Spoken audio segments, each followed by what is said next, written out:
In the small mountain town of Silver Plume, Colorado, two men disappeared under hauntingly similar circumstances.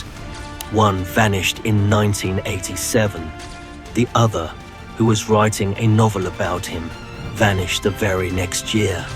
To this day, neither story has a clear ending. This is the chilling mystery of Tom Young and Keith Reynard.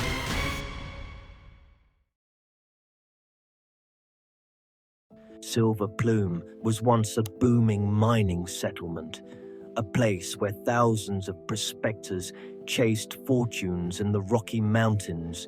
However, by the late 1980s, the town had dwindled to fewer than 200 residents.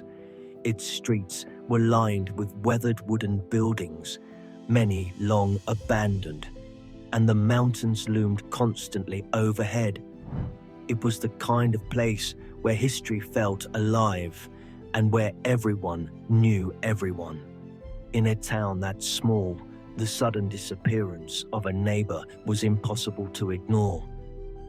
In September of 1987, Tom Young, who ran a small bookstore in Silver Plume, vanished without warning. Tom was a reserved but friendly man.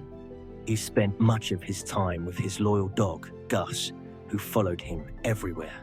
Then, one day, both Tom and Gus were simply gone. His shop was found locked as if he had stepped out for the evening and never returned. No farewell notes, no phone calls, just absence. Months passed without answers. Locals speculated endlessly. Had Tom left to start over? Had something happened in the mountains? Theories swirled, but the truth remained hidden.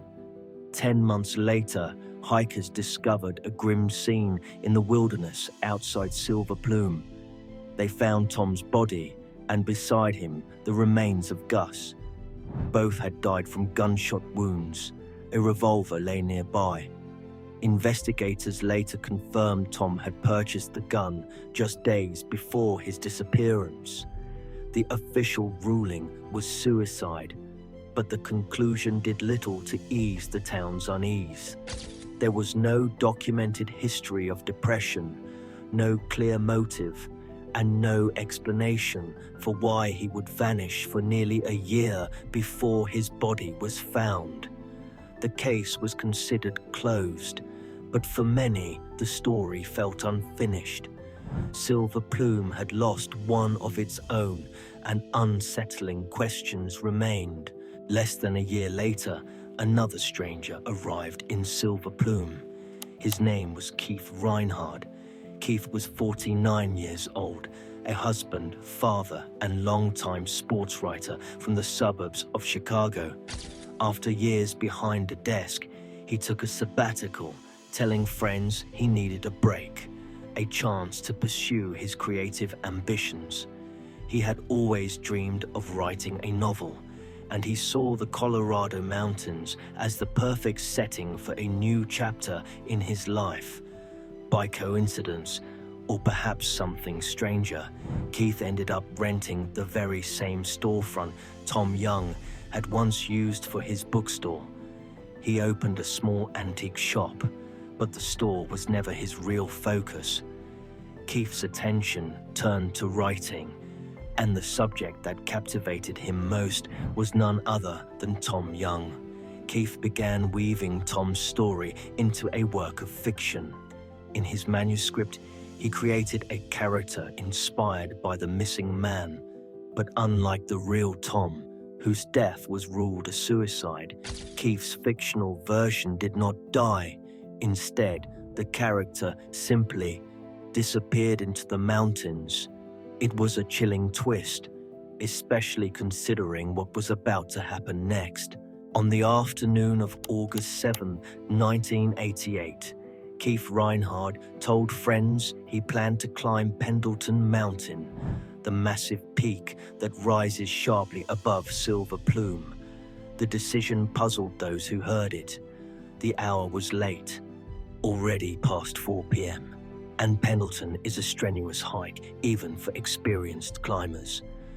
Making the situation stranger, Keith carried no backpack, no food, no water, and wore only casual clothing and gym shoes.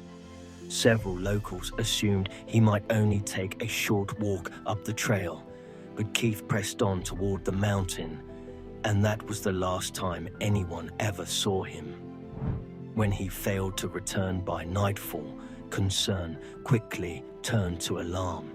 Search teams were mobilized. Over the following days, helicopters circled overhead. Search and rescue dogs scoured the woods, and hundreds of volunteers combed the rugged terrain. The operation became one of the largest search efforts in Colorado history, lasting more than a week and covering miles of wilderness.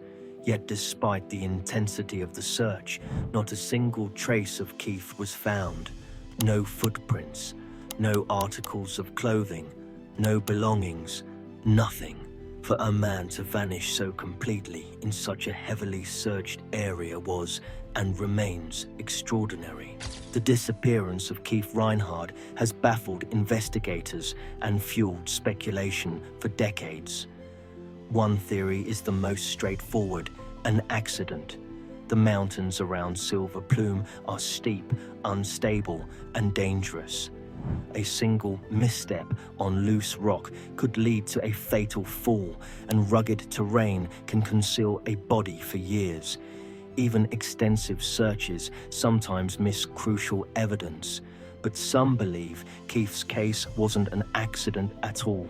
He had been openly researching Tom Young's death and blending it into his novel. Did his curiosity uncover something hidden? Did someone want him silenced? Though no suspects were ever identified, the possibility of foul play has never been fully dismissed. A third theory suggests Keith may have chosen to disappear. Perhaps he wanted to reinvent himself, just as his character had in his book.